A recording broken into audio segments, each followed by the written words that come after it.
Dahil mahal na araw ngayon, ito ang aming iulam. 5 kilo. Ay, 5 araw din namin itong kakain.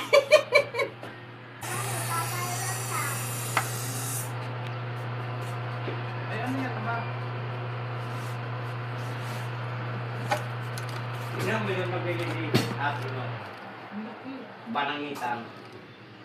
Yan ang mga dabis na ulam. Ha? Ano yun?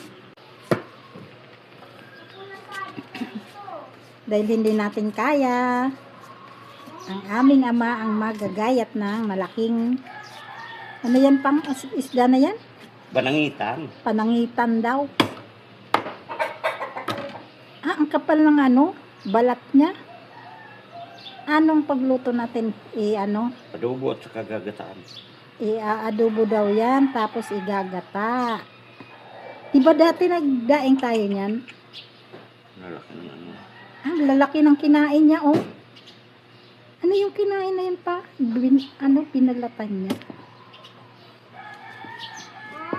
Oh. Tama na.